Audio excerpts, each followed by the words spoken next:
Oh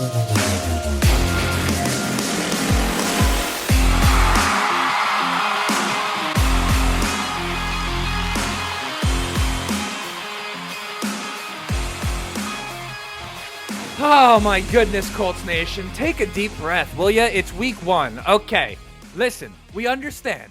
The streak continues of week 1 losses, but another season of me trying to explain to you guys that it's not nearly as bad as what you think it is, okay? That right there was an incredibly close game to the Houston Texans to start off the season. I know we're at home. I know we want to win those games. I get all of it, okay? It's a 17-game season.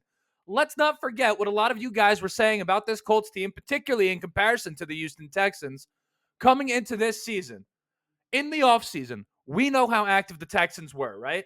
They brought in Joe Mixon, who had a hell of a day. Stephon Diggs they brought in. He had a hell of a day. We understand all of those things, okay? We know what they bring to the table on offense. But if you were to ask much of the Colts fan base, the Colts had no chance whatsoever to keep up with this Texans team. They were light years away. They were dumpster fire. They were one of the worst teams in the AFC South, et cetera, right? And it's just a great reminder when you watch a game like this that comes down to the wire, ultimately comes down to really that final drive from the Houston Texans. It's a great reminder that the games are not won in the offseason, and they're not won by free agency signings. You have to go in between the tackles, and you got to win. And there's going to be some of you that say, well, a loss is a loss, and that's all it is. And that's all good and well, I guess. You're right in the grand scheme of things. But if we're to talk about specifically the game, listen, that wasn't bad. I don't know how you could possibly come out of that game and look at the Colts and say they look terrible. I mean, unbelievable, right? The offense, listen, they needed some big plays to get things done in this one. That wasn't like methodical, all day moving the ball consistently. But they also missed a few deep shots to Adonai Mitchell, right? Listen, at the end of the day, 27 points is 27 points. It's not always going to look the same, but they went out there and got it done. But the early look at what I'm seeing from a lot of the fan base is that you guys are saying that the defense cost us that game. And I'll tell you, if that is your honest opinion, I don't think that me and you watched the same game. So we're going to talk about what we saw from that defense. Of course, we're going to talk about what we saw from the offense, and that collectively is going to be us talking about what we saw in this game and how we should feel moving forward about the Indianapolis Colts. But before we get into it, you know what it is? I got to introduce myself. My name is Justin. This right here is the Riding the Bench Colts podcast. As always, I ask anyone enjoying the video, go ahead, shoot it a like. Going to help me get out to as many Colts fans as humanly possible. Of course, you can subscribe if you want to be a part of the journey. Next goal, 3,000 subscribers over here on YouTube. Audio listeners, give a 5-star review. Those of you on YouTube, if you'd be so kind, go ahead into the description of this video. Go to the audio version and leave a 5-star review. One of the big objectives over here is to get out to more audio listeners as the season goes on, but I've wasted enough of your time asking you for favors. It's my turn to give you a favor, to do a favor for you, and I'm going to sit here and tell you the truth about what you just saw from the Indianapolis Colts against the Texans in this Week 1 matchup. And I want to start on the defensive side of the ball primarily because I know not everyone has time to watch the entire episode, and I want to make sure this is the part that everyone hears, and then the offense we could talk about after the fact, okay? The Texans offense, you have to understand, okay? That is as tough of a draw as you are going to get. Any team in the league is going to have a tough time when the opposing offense has C.J. Stroud, Tank Dell, Joe Mixon, Stephon Diggs, and Nico Collins out there, okay? The idea of them lining up in a 3-receiver set and those being the guys that are out there at any given time is a daunting task for any defense in this league, okay? If you ask me personally, I thought the defense, particularly the secondary, if nothing else, we can get into the defensive line, but the secondary, which is what we all had the questions about, they did as good as you could possibly expect in coverage, considering the fact that we lost the time of possession battle 40 minutes to 20 minutes. I mean, the Texans held the ball for double the amount of time that we did. And what did I say was going to win us this game? If we were going to win this game offensively, we had to keep the Texans off the field. We failed to do that, and we only lost by 2 points. The coverage was one thing, right? But I thought the secondary did a great job tackling as well. I mean, how many times did we see Joe Mixon break into the second level completely untouched, only for our guys to make an open field tackle? I mean, Jalen Jones, I thought was really, really sharp out there. Juju Brent solid as well. Nick Cross, I thought, came up and made some great tackles. Now, of course, if you go watch an entire game, you're going to find plays throughout the course of that entire game that need to be improved upon. But that's the name of the game, right? If everyone was just playing perfect football the entire time, it would literally make no sense. That's just not how this type of thing worked. But the Texans, right, ran the ball so well, and I thought that was the biggest surprise. I don't mistake the Colts for one of the top running defenses in football, but when Grover Stewart is there, you do expect them to get the job done to some degree, particularly against a Texans team.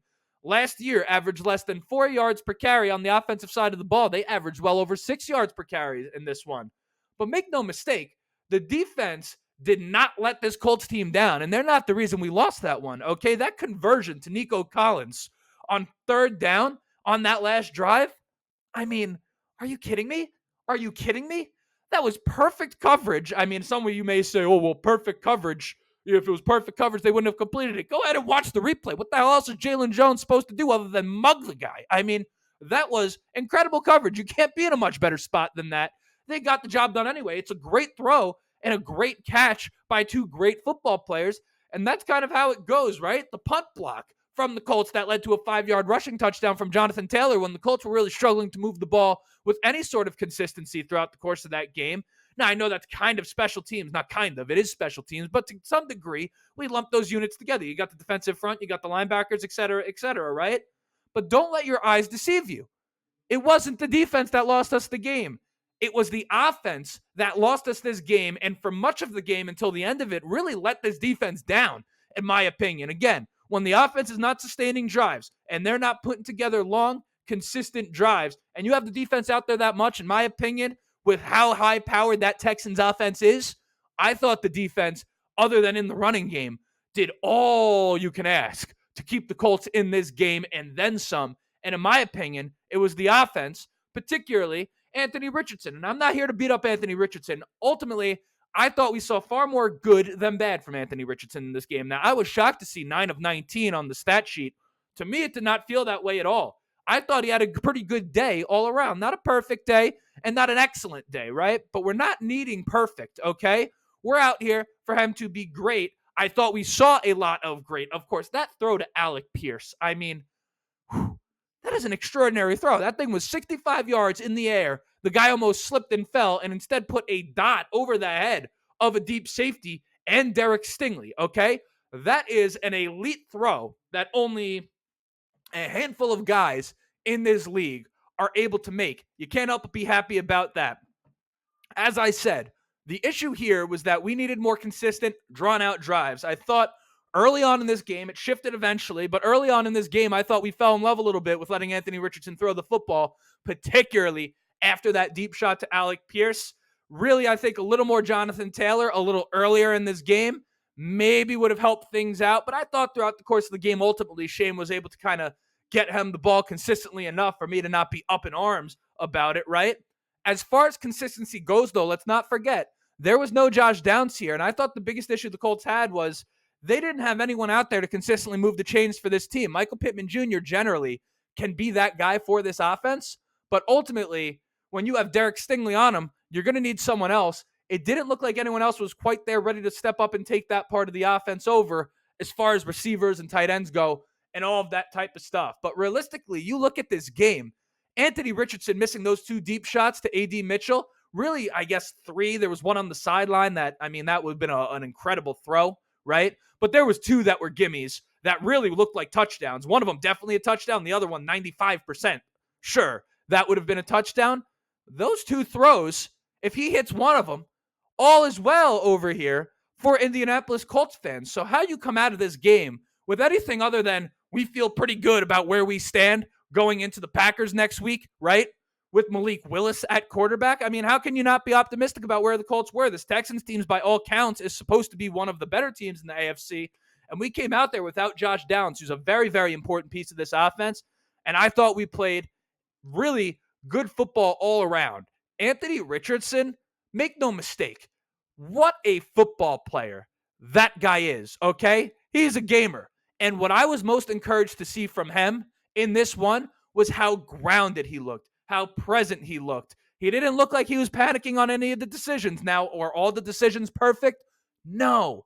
But that was his, 18th start since high school? Okay? Understand what it is that we're looking at here. What did we say coming into the season? Ultimately, it's about what it looked like. For me, I thought the decision making really solid for Anthony Richardson for most of this game. And the more reps he gets, it's not going to get any worse, right? So, I mean, for me, not bad. Now, some of us may not be in the business of moral victories. I think overall we shouldn't be.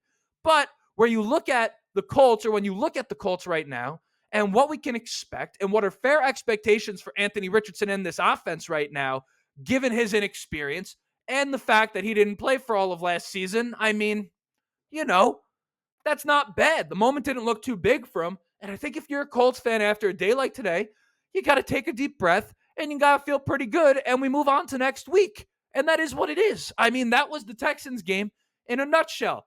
Solid showing from the Indianapolis Colts. They got to figure out how to stop the run a little bit more. I think one of the big downsides, right, about Gus Bradley's defense, we always talk about that zone defense being a problem, but ultimately, when you're getting relatively consistent pass pressure and the coverage is good, it's kind of a hard defense to beat because the defense is getting so many reps doing the same thing that they're able to communicate well. So in theory, you would have less miscommunications, which I thought we didn't see much of any in this game. I thought it was pretty clean, but the downside of doing that is that your linebackers start 5, 7, 8 yards off the ball sometimes, and ultimately that's going to really leave the onus on the defensive line to get that stop right there. You only have 2 linebackers out there a lot of the time. So, listen, they need Grover Stewart to be consistent. Raekwon Davis, hello, where was he in this game? I mean, he was the guy that was supposed to come in and shore things up a little bit. This was at least an average run defense with Grover Stewart last year. To me, that was like the biggest issue was the run defense. But overall, I mean, again, at this point, I'm just ranting, but were you that upset with it? I understand we wanted to win, but I don't know how you could honestly look at that if you're just honest with the assessment and say this Colts team looked terrible. If anything, they look like a team that could make some noise. Now, I'm not talking about a Super Bowl, but that's a tough day out for anyone. And I just love the energy of the defense overall in the first half particularly. I thought the offense let them down. I thought if the offense took advantage of all the opportunities they had in that first half, we could have ran away with this one against the Houston Texans. Instead, the offense ultimately has too many short drives. We lose the time of possession battle bad. And that's where it's at. My mouth's starting to get dry because I'm just yapping and yapping and yapping without having a sip of water. So I guess I'll do that before we ultimately sign off. I guess I could have powered through. My name is Justin. Let me know your thoughts, by the way, in the comments section. My name was Justin. This right here was the Ride of the Bench Colts podcast. And as always, go Colts, baby. We're just getting started.